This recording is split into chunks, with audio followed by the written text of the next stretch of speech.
మా నాన్న నాకు సంబంధాలు చూస్తున్నాడు రోషన్. సడన్గా ఏంటే? సడన్గా కాదు, 2 నెలలు అవుతుంది. మరి నాకెందుకు చెప్పలేదు? నీకు చెప్తే నువ్వు టెన్షన్ పడతావని. నువ్వు టెన్షన్ పడడం నాకు ఇష్టం లేదు. మరి ఇప్పుడు ఏం చేద్దాం? ఏదైతే అది అయ్యింది. ఎవరికి చెప్పకుండా పెళ్లి చేసేసుకుందాం.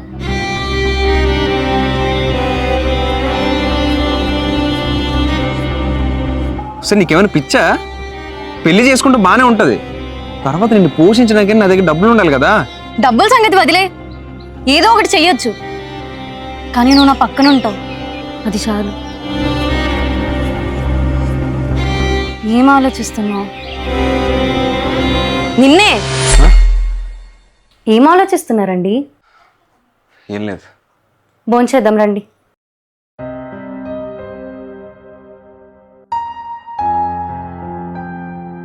ఓనర్ హౌస్ రెంట్ అడుగుతున్నాడు. ఈ నెలతో 2 నెలలు బ్యాలెన్స్, ఒక 10 రోజులు చూస్తా, ఇవ్వకపోతే వేరే ఇల్లు చూసుకోండి అంటున్నాడు. డబ్బులు లేని ఎక్కడి నుంచి కట్టాలి? లవ్లో ఉన్నప్పుడు డబ్బులు ఉంటే ఏంటి, లేకపోతే ఏంటి, మనం కలిసి ఉంటే చాలు అనుకున్నా. డబ్బుల సంగతి వదిలే, ఏదో ఒకటి చెయ్యొచ్చు, కానీ నువ్వు నా పక్కన ఉంటావు, అది చాలు. డబ్బులు లేకపోతే రోజు గడవడం చాలా కష్టంగా ఉందండి.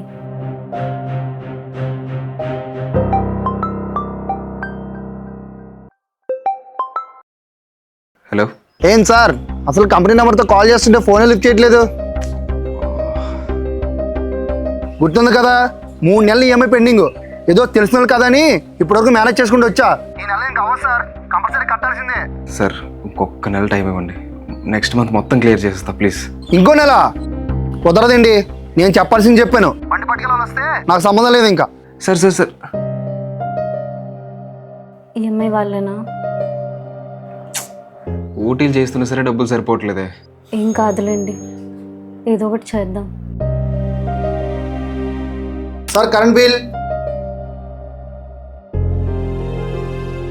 గ్యాస్ బిల్, పేపర్ బిల్,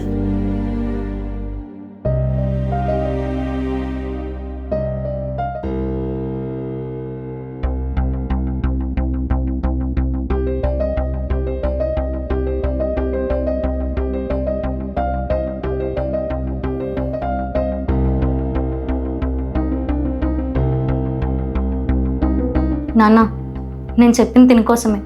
తినంటే నాకు చాలా ఇష్టం. మీ అమ్మాయిని నేను చాలా బాగా చూసుకుంటాను సార్, నన్ను నమ్మండి. వీడి గురించి నువ్వు సంవత్సరం కింద చెప్పినప్పుడే వద్దన్నాను, అయినా సరే వినకుండా ఇంటి వరకు తీసుకొచ్చావంటే ఇంక నేను ఎన్ని చెప్పినా నువ్వు మారవు. అందుకే వెళ్ళిపో, ఇక నేను ఆపను. సార్ నేను చెప్పేది వినండి ఒకసారి ప్లీజ్. ఇంటి రెంట్ కట్టడం కూడా నానా సంఖ్యలు లాగుతారు. ఇది నా శాపం కాదు, అనుభవం. అనుభవంతో చెప్పిన మాటలు మీలాంటి ఉడికి రక్తానికి అర్థం కావు. వెళ్ళిపోండి. 10 రోషన్, ఈయన ఏదైతే జరుగుతుంది అనుకుంటున్నాడో అది కరెక్ట్ కాదని ప్రూవ్ చేద్దాం.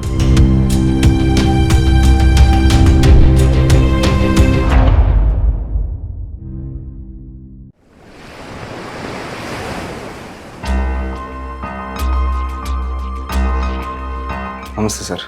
ఏంటి నమస్తే? రెంట్ ఎప్పుడు ఇస్తావు? 3 నెలలు అయిందయ్యా రెంట్ ఇచ్చి. ఎలా కనపడుతున్నా నీకు? నా సిచ్యువేషన్ మీకు తెలిసిందే, జాబ్ ప్రాపర్గా లేదు, ఇప్పుడున్న జాబ్లో శాలరీ సరిగ్గా లేదు. ఇవన్నీ వదిలేసి ఒక స్టార్టప్ పెడదాం అనుకుంటున్నా. దానికోసం ఒక 1 నెల రోజులు టైం ఇవ్వండి సార్. స్టార్టప్పా? ఇలాంటివి చాలా చూసాంలే. ఇప్పుడు స్టార్టప్ పెట్టేసి బాగా డబ్బులు సంపాదించేసి మాకు రెంట్లు కట్టేస్తాం. అయినా నాకు ఒకటి అర్థం అవుదో, ఎందుకని మీరు సరిగ్గా సెటిల్ అవ్వరు, ప్రాపర్ జాబ్ ఉండదు, పెళ్ళిళ్ళు మాత్రం చేసుకుంటారు. దేనికి? వీళ్ళ మొక్కలకి లవ్ మ్యారేజ్ ఒకటి. మా జనరేషన్లో కాదయ్యా, ఇప్పుడు చాలా కష్టం. ఏది చేసినా ముందు వెనక ఆలోచించుకుని చెయ్యాలి. అయినా ఇవన్నీ మాకు ఎందుకయ్యా? ముందు మీరు ఇల్లు ఖాళీ చేసింది వెళ్ళిపోండి. సార్ సార్ సార్ ఇప్పటికిప్పుడు మీరు ఇల్లు ఖాళీ చేసామంటే మాకు ఎక్కడికి వెళ్ళాలో కూడా ఐడియా లేదు. సో ప్లీజ్ సార్ సిచ్యువేషన్ అర్థం చేసుకోండి ప్లీజ్ సార్. సరేనయ్యా, ఒక 4 రోజులు టైం ఇస్తున్నాను. Thank you sir.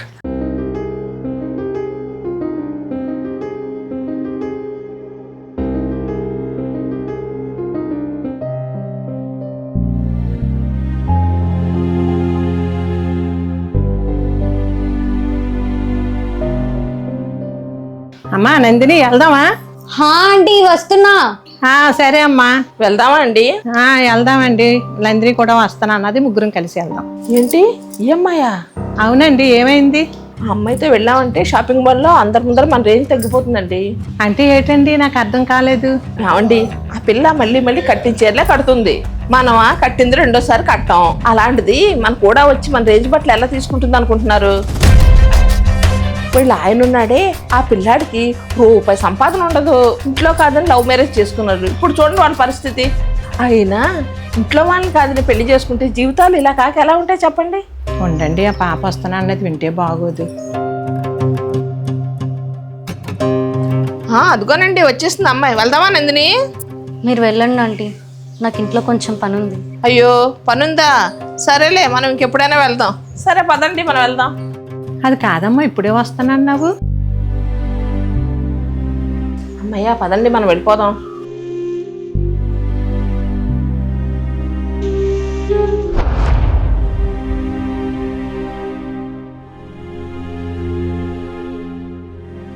పద వెళ్దాం. ఎక్కడికి? నా దగ్గర డబ్బులు ఉన్నాయి, నీకేం కావాలంటే అది కొని పెడతా. నేను మొత్తం చూశాను నందు. ఏం వద్దులేండి, నా దగ్గర చాలా సారీస్ ఉన్నాయి.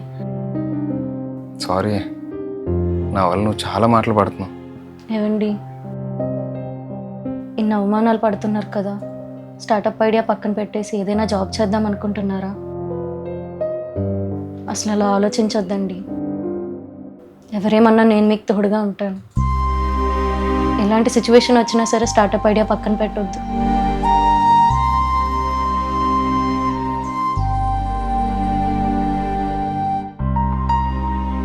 నందు, ఏమైందండి?